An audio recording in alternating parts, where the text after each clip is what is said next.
yang menyamar, tapi setan ini tahu kebiasaan orang. Dan dia masuk dengan kebiasaannya. Sertifikasi Pak. Tidak harus meluang. Setan tahu kebiasaan manusia itu senang apa. Abu Hurairah itu seorang pembelajar umum, lebih senang ilmu ketimbang harta. Beda mungkin menggodanya ketika dengan Utsman, dengan Abdurrahman bin Auf. Karena tahu ini senang ilmu, maka gratifikasinya masuk lewat ayat yang belum dia tahu. Sayang ya? Kebayang tuh bagaimana?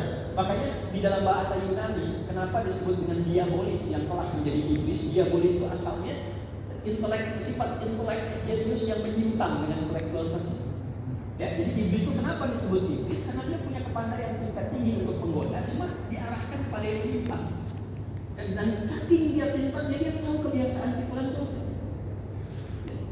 Jadi begitu kemudian ditampakkan itu, dia tahu mulai karena baru dengar ini semua ini. Dalam kagetnya lepaslah kemudian tangkapannya itu pergi. Maka diadukan kepada Nabi esoknya. Saya sudah katakan kepadamu, ya, yaitu pembohong. Ya, tahu nggak siapa itu? Tidak ya Rasulullah, Allah dan Rasulullah yang tahu. Itu setan yang sedang menyerang. Walaupun perkataannya itu betul, tetap dia salah kata Nabi. Tetap dia salah, walaupun perkataannya kan betul. Yang diajarkan itu ayat kursi Pak. Ayat kursi Al-Baqarah 255. Bukan surat 2 ayat 250. Jadi ketika dibacakan, target bengong pergi setannya. Setan sendiri mengatakan kalau dibacakan itu setan jalan. Ya. Jadi ketika Anda ditugaskan, salah satu ayat yang dihadirkan dalam Al-Quran, biasakan malam baca itu. Sebelum ada putusan menangani perkara, bacakan itu. Jadi ini dengan Al-Fatihah, jadi ini dengan Al-Baqarah 3 ayat terakhir, 284, 285, 286. Itu diantara proteksi terbaik. Jadi Al-Fatihah hingga akhir dari surah Al-Baqarah 3 ayat terakhir, ayat 284, 285, 286. Jadi maksudnya apa? Di ayat 284 itu kita menyerahkan semua hal daya upaya kita kepada Allah penguasa langit dan bumi. Ayat 285 kita mengikuti putusan yang berkeadilan berdasarkan sunnah para nabi. Ayat 286 kita memohon kalau ada yang salah dalam putusan, Allah tidak menghukum. Ya Rabbana la tu'akhidna in nasina aw akhtana. Kita awali dengan la yukallifullahu nafsan illa wus'aha. Kalau dibawa ke dunia peradilan ya Allah, tidaklah aku menjalani ini kecuali Engkau yang telah menentukan. Aku berusaha memutuskan sesuai kemampuan yang Engkau titipkan padaku. Laha ma kasabat wa 'alaiha ma kasabat. Kalau ada kebaikan kau berikan pahala, kalau ada keburukan berpotensi dosa. Aku tak mau berdosa ya Allah. Rabbana la tu'akhidna in nasina aw akhtana. Kalau dalam putusanku ada yang salah, karena keliru, karena lupa, karena tipis ilmu, jangan hukum aku dengan sifat al-fahmi itu. Rabbana wa la tahmil 'alaina isran kama hamaltahu 'ala alladziina min qablina. Ya Allah, jangan Engkau berikan kepadaku tanggungan beban dari satu persoalan yang sangat besar seperti Engkau berikan kepada orang terdahulu dan tidak lulus menjalani itu. Rabbana wa la tuhammilna ma la taqata lana. Ya Allah, jangan timpakan kepadaku beban satu hal yang tidak sanggup aku kerjakan. Wa'fu anna, kalau salah mohon maafkan, waghfir lana, kalau dosa mohon ampuni, warhamna, dan dengan pengampunan itu tetap sayangi aku ya Allah. Wansurna 'alal qaumil kafirin, dan jaga aku dari golongan-golongan yang bisa menyimpangkan dari tugas dan kewajiban. Ya, jadi kalau ada satu godaan kemudian terlintas, bacakan ayat kursi. Kalau masih diabaikan, jangan sekedar lempar dengan ayatnya, lempar dengan kursi.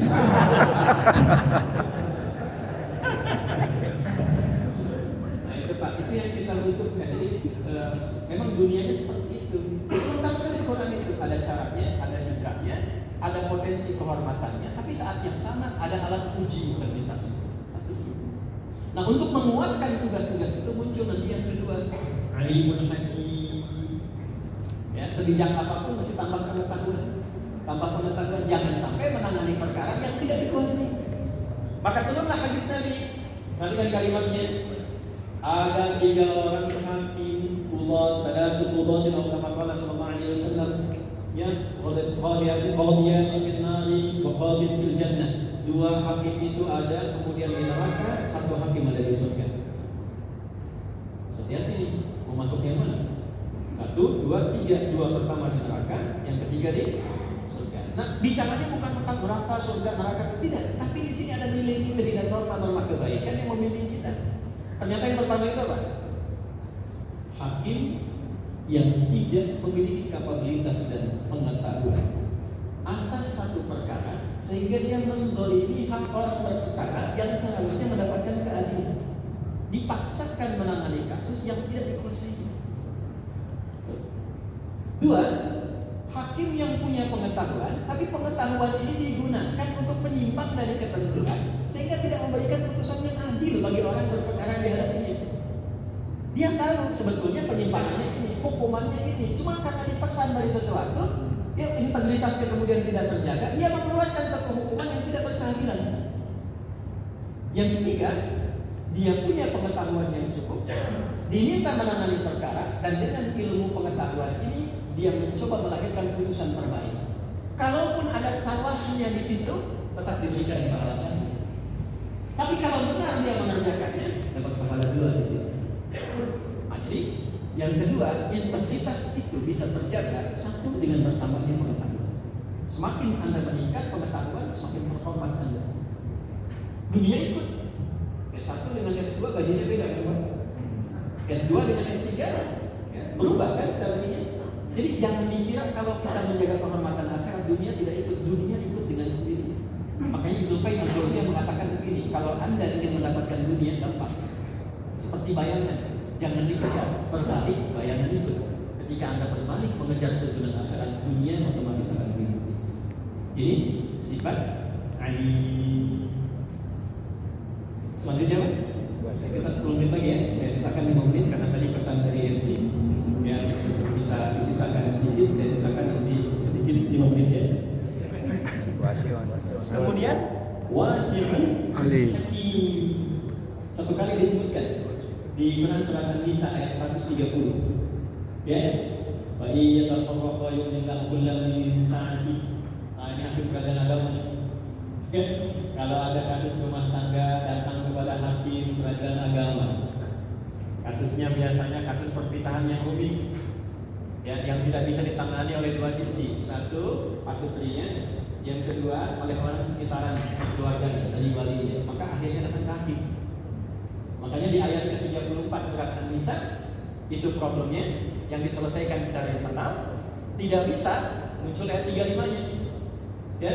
Wa in khiftum shiqaqa bainihima fab'athu hakaman min ahlihi wa hakaman min ahliha. Nah, ini taraf kedua. Kalau nggak bisa diselesaikan internal, coba pindah ke tempat tidur, ya, supaya ada rasa kangen, ada rasa salah untuk komunikasi. Tidak terdorong itu keluarga dekat yang terlibat. Tidak bisa diselesaikan, muncul kepada yang ketiga, dibawalah ke mahkamah, ke peradilan agama contohnya. Maka apa yang terjadi? Wahiyat tafarraqa, dan kalaupun keduanya nanti pada titik yang nggak bisa diselesaikan, ya, yumillahu kullam min sa'ati. Maka tak punya kemampuan untuk menikah, sulit kemudian untuk berpisah. Kalaupun ada kasusnya pernikahan dibawa ke hakim, perpisahan dibawa ke hakim, kalau niatnya benar karena Allah, niatnya bagus karena Allah, dan benar putusannya, maka diberikanlah oleh Allah kelapangan-kelapangan dalam kehidupan. Jadi kalau ada yang nikah diproses oleh hakim untuk menikah, dia tidak punya apa-apa, dikayatkan oleh Allah. Kalau ada kasus perpisahan, benar cara mengerjakannya, bagus cara menetapkannya, walaupun berpisah, dia berpisah dalam keadaan baik dan diberikan kelapangan dalam kehidupannya. Siapa yang bisa memutus seperti itu? Hakim yang punya kualifikasi sifat wasi', wus'ah. Sifat wus'ah dilekatkan di dalam Al-Quran dengan kata sa'ah. Turunlah kemudian Quran surah ketiga Al-Imran ayat 133 sampai dengan 134. Di 134 itulah karakteristik hakim yang memiliki sifat wus'ah dan bisa diturunkan kepada hakim-hakim umum baik di pidana maupun perdata. Yuk saya cepat. Wasari'u ila maghfiratin min rabbikum wa jannatin 'arduha as-samawati wal ardu 'indatil muttaqin. Untuk mendapatkan sifat wus'ah, kelapangan yang luas, sehingga dengan sifat lapang ini semua perkara kelihatan seperti ringan dan baik untuk diselesaikan. Jadilah pribadi yang takwa. Apa ciri takwa di sini? Alladzina yunfiquna fis sarra'i wad dharra wal kaazimina al-ghayza wal 'afina 'anil nas.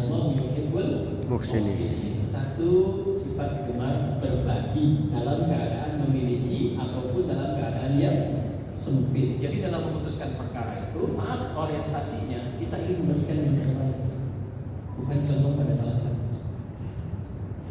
Wal kadhibina al-ghaidha, untuk mengondisikan itu jangan bawa suasana hati yang tidak enak, apalagi sedang marah. Izin Pak, kalau sedang punya masalah jangan tangani perkara dulu. Nanti hatinya tidak luas, karena tidak luas putusannya pun pasti tidak akan komprehensif dan bijak. Wal kadhibina al-ghaidha, dia sanggup menahan amarah. Wal 'afina 'anil nas, dan berharap orang menjadi baik. Itulah sifat keluasan seorang hati, ingin menjadikan bukan memenangkan perkara. Salah kalau memenangkan perkara. Ya, poin tertingginya orang berubah menjadi baik sehingga kesalahannya termaafkan dan berubah kemudian dia menjadi pribadi yang lebih mulia. Wallahu yuhibbul muhsinin, dan Allah mencintai para pemilik sifat ihsan.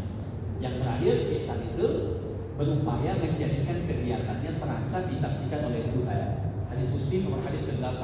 An-ta'budallaha ka'annaka tarahu fa in lam takun tarahu fa innahu yara. Kalau Anda memiliki sifat us'ah, kelapangan dalam memutus perkara sehingga yang keluar putusannya berkeadilan dan objektif.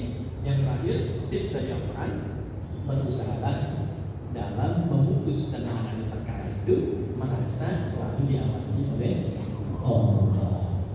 Itu tingkat tertinggi. Nasihat terakhir karena waktunya habis. Ini nasihat bijak dari para ulama, Pak. Bu, kalau terpikir berbuat yang menyimpang dan keliru, bayangkan pada saat itu kita diwafatkan oleh Allah Subhanahu wa Ta'ala. Jadi ketika Anda menangani tugas tertentu, tiba-tiba ada pikiran untuk berbuat keliru, rasakan saat terjadi itu Anda wafat. Ada orang yang nyabuk, kemudian tiba diterima dalam wafat dalam keadaan menerima saudaranya. Apakah mulia di hadapan Allah? Tapi yang dahsyat, tangan yang biasa dipakai sholat, tanha anil fahsya wal munkar, tiba-tiba datang orang, Pak, kalau Bapak bisa bantu Pak, ini ada rezeki sekian besar. Maaf ya, jadi saya dari sekian, jari tangan tidak akan pernah dipakai maksimal. Itu kita semua satu yang terkoneksi dengan. Kami yakin orang seperti ini nggak akan putus pada saat itu, dia akan balik lagi. Dia akan katakan kembali, Pak, informasinya naik Pak, jadi sekian tambahan. Tunggu ya, saya istirahat dulu. Ada segala dalam maksiat ya. Maka momentum hijrah itu bukan sekedar peringatan tahun baru. Ada irisan tentang dunia keadilan di dalamnya. Bagaimana ketahanan, kebaikan, keamanan, kenyamanan itu bisa tercipta. Salah satunya di tangan hakim yang berkeadilan, yang menegakkan nilai-nilai kehakiman dengan spirit hijrah, dan itu dimulai dengan al-muharram, berkomitmen untuk mencegah segala hal yang tidak beririsan dengan nilai-nilai kebaikan, baik itu sifat-sifat transaksional yang menguji integritas, meningkatkan pengetahuan untuk bisa menempatkan keadilan, dan yang terakhir terhindar dari berbagai macam kesempitan dengan meluaskan sifat-sifat pada hatinya dan dirinya sehingga bisa membaca segala hal dalam keadaan bijak dan baik. Terakhir, saya tutup dengan hadis Nabi SAW yang tercantum dalam hadis riwayat Muslim, dan ini yang sering dikutip ujungnya saja. Awalnya dari dikutip, ayyuhan nas, wahai semua manusia, qad ahlaka alladziina min qablikum, atau fi riwayat ukhra, qad ahlaka alladziina qablakum. Ya, kama qala Rasulullah SAW, hai manusia, banyak kecelakaan terjadi, banyak ketidakstabilan terjadi, banyak orang-orang dulu hancur dan musnah itu karena perilaku yang terjadi pada putusan-putusan yang tidak berkeadilan. Perhatikan kalimat ini, idza sarafa asy-syari'u minhum, maka apabila orang yang punya kelebihan harta, kedudukan, kehormatan dan sebagainya melakukan tindakan penyelewengan, falam yuqimu alaihi, maka hukum tidak ditegakkan dengan baik. Fa idza saraqa minhum dha'ifu, tapi kalau yang lemah melakukan satu penyelewengan, fa aqamu alaihi, maka tegas sekali itu kemudian diberikan penindakan. Biasa disingkat dari sebuah kata-kata menjadi tumbul ke atas, ajak ke bawah. Itu bagian dari makna hadis Nabi SAW. Maka jika negara ingin stabil, keamanan didapatkan dengan baik, salah satu yang paling berperan adalah nilai-nilai keadilan ditampakkan dalam dunia mahkamah, sehingga dengan itu ada kepastian hukum yang menjamin hak-hak warga negara, dan terciptalah kemudian satu dari 3 pilar utama kebaikan dan stabilitas satu negara dan negeri itu. Apa itu? Satu adalah nilai keamanan dan ketertiban, yang kedua adalah stabilitas ekonomi, yang ketiga adalah kuatnya nilai spiritual. Alladzi at'amahum min ju' wa amanahum bil khawf. Di awali falyabudu rabb hadzal bait. Ini 3 pilar dari stabilitas suatu negara dimanapun dia berada. Saya kira itu yang bisa saya sampaikan. Sebelum ditutup dengan doa, ada 3 menit lagi. Saya perkenankan kalau ada yang ingin ditanyakan. Tapi sebelumnya saya tanya untuk konfirmasi supaya saya tidak keliru dalam menyampaikan. Bapak Ibu paham apa yang saya sampaikan? Bisa dimengerti ya? Baik, dan saya sampaikan ayat, yakin dengan ayat Quran ya? Yakin ya? Baik, maka saya coba uji dengan Al-Maidah di ayat 100 untuk memastikan yang saya sampaikan yang benar dan tidak pasti yakin dengan Quran. Ya ayyuhalladzina amanu la tas'alu an asya'a in tubda tas'alu. Hai orang-orang yang masih beriman, kalau masih beriman ini, hai orang-orang yang masih beriman, kalau materi sudah jelas disampaikan, terang dan dipahami, jangan banyak yang tidak. Dikhawatirkan dengan banyak yang pertanyaan, yang jelas nanti menjadi tidak jelas. Jelas insya Allah ya. Saya masih beriman ya. Ada pertanyaan? Kita berdoa.